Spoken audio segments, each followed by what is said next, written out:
آقا کریم نے صفوں کو سیدھا کرنے کی تلقین کرتے ہوئے کہا کہ مت سمجھنا کہ میں صرف آگے دیکھ رہا ہوں، میں آگے بھی دیکھ رہا ہوں، میں پیچھے بھی دیکھ رہا ہوں، تمہارے رکوعوں کو بھی دیکھ رہا ہوں اور دلوں میں پیدا ہونے والے خشوعوں کو بھی دیکھ رہا ہوں۔ یہ حضور کی نظر کا کمال ہے۔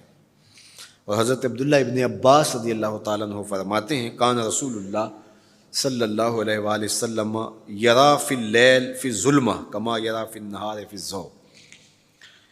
حضور رات کی تاریکی میں یوں دیکھتے تھے جس طرح دن کے اجالے میں دیکھتے تھے۔ میں نہیں دیکھ سکتا، یہ دیکھو یہ روشنیاں ہیں، یہ لائٹیں لگی ہوئی ہیں اور میں یہاں سے دیکھ رہا ہوں، اگر یہ چراغاں ختم ہو جائے، یہ روشنیاں بجھ جائیں تو وہ دور چیزیں لکھی ہوئی ہیں وہ تو دکھائی نہیں دے گی، یہ کتاب میری جھولی میں بھی ہوگی میں پھر بھی نہیں دیکھ سکوں گا، اس لیے کہ میری آنکھیں نور ہیں، لیکن یہ اتنی دیر تک نہیں دیکھ سکتی جب تک یہ خارج کی روشنی بھی موجود نہ ہو۔ لیکن حضور سراپا نور ہیں، حضور ظلمت میں بھی دیکھتے تھے، روشنی میں بھی دیکھتے تھے۔ چونکہ میری آنکھیں ان روشنیوں کی محتاج ہیں، کائنات کی ساری روشنیاں شمس و قمر بھی میرے حضور کے محتاج ہیں، اس لیے حضور علیہ الصلوۃ والسلام شمس و قمر کی روشنی کے محتاج نہیں تھے۔ حضور کی مبارک آنکھیں جو ہیں وہ اندھیرے میں بھی دیکھتی تھیں اور حضور کی آنکھیں روشنی میں بھی دیکھتی تھیں۔ آقا کریم علیہ السلام نے ایک موقع پہ ارشاد فرمایا وَإِنَّ مَوْعَدَكُمُ الْحَوْض وَإِنِّي لَأَنظُرُ إِلَيْهِ مِن مَقَامِي هَٰذَا، بخاری مسلم باقی کتب حدیث میں موجود ہے۔ فرمایا کہ تمہارا جو حوض کوثر پر وعدہ ہے جہاں میں تمہیں جام بھر بھر کے دوں گا، فرمایا میں یہاں کھڑا ہوں اور یہاں کھڑے ہو کے اس کو دیکھ رہا ہوں۔ حضور یہاں کھڑے ہیں اور وہاں دیکھ رہے ہیں۔ ایک دن حضور صلاۃ الاستسقاء پڑھا رہے تھے، جب بارش نہ ہو رہی ہو تو اس کی جو نماز پڑھائی جاتی ہے اللہ کے حضور دعا کرنے کے لیے تو اس کو صلاۃ الاستسقاء کہا جاتا ہے۔ ام المومنین سیدہ عائشہ رضی اللہ تعالیٰ عنہ سے مروی ہے۔ تو نماز پڑھاتے پڑھاتے حضور نے ہاتھ آگے کیا پھر پیچھے کھینچ لیا، تو عمومی طور پہ ایسا نہیں ہوتا۔ تو صحابہ نے جب دیکھا تو بعد میں کسی نے پوچھا حضور آج نماز میں آپ نے ہاتھ آگے بڑھایا اور پیچھے کھینچ لیا، مجھے بتائیے کہ حالت نماز میں نظر کہاں ہونی چاہیے؟ جائے سجدہ پہ ہونی چاہیے نا، لیکن صحابہ حضور کو دیکھ رہے ہیں۔ اللہ اکبر۔ صحابہ سے کسی نے پوچھا کہ تم بتاؤ ظہر اور عصر کی نمازوں میں حضور قرات کرتے تھے؟ کہاں کرتے تھے؟ بخاری میں ہے۔ تمہیں کیسے پتہ ہے کرتے تھے؟ کہا نحن نعلم باضطراب لحیتہ، ہم حضور کی مبارک داڑھی کی جنبش سے اندازہ کرتے تھے کہ قرات ہو رہی ہے۔ معلوم ہوا نماز بھی چلتی رہتی تھی، رخ محبوب کی دید بھی ہوتی رہتی تھی۔ اور اقبال کہتا ہے شوق تیرا اگر نہ ہو میری نماز کا امام، میرا رکوع بھی حجاب میرا سجود بھی حجاب۔ اللہ اکبر۔ تو حضور نے ہاتھ آگے بڑھایا اور پھر کھینچ لیا۔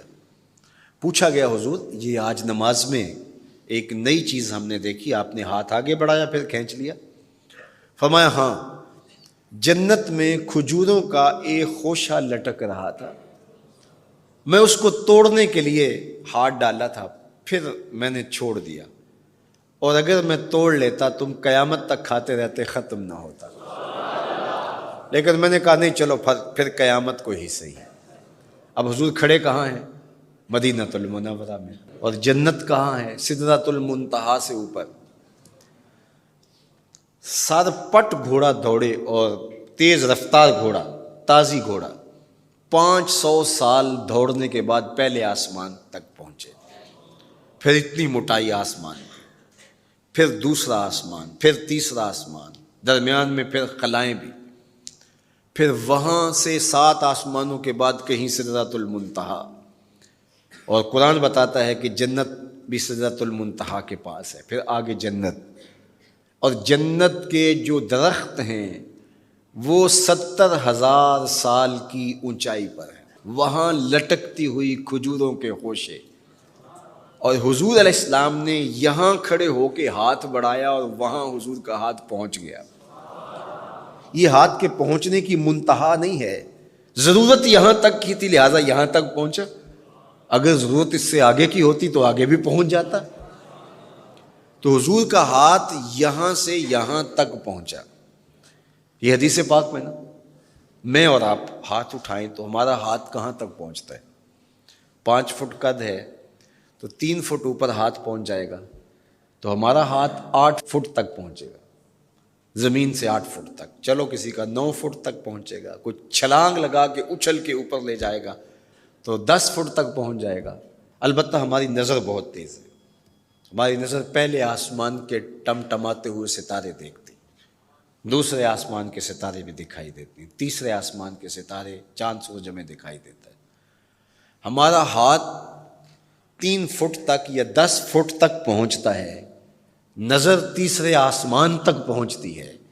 اور جس کا ہاتھ جنت تک پہنچتا ہے اس کی نگاہ کہاں تک پہنچتی ہوگی، اس کی نظر کا کمال کیا ہوگا. اس لیے فرمایا انی ارا ما لا ترون واسمع ما لا تسمعون. جو میں دیکھتا ہوں وہ تم نہیں دیکھتے، جو میں سنتا ہوں وہ تم نہیں سنتے. اپنے حواس کو نبی کے حواس پر قیاس کرنا یا نبی کے حواس کو اپنے حواس پہ قیاس کرنا سوائے جہالت کے اور کچھ نہیں ہے. چے نسبت خاک را بعالم پاک، کہاں ہم کہاں ان کی ذاتیں بابرکات.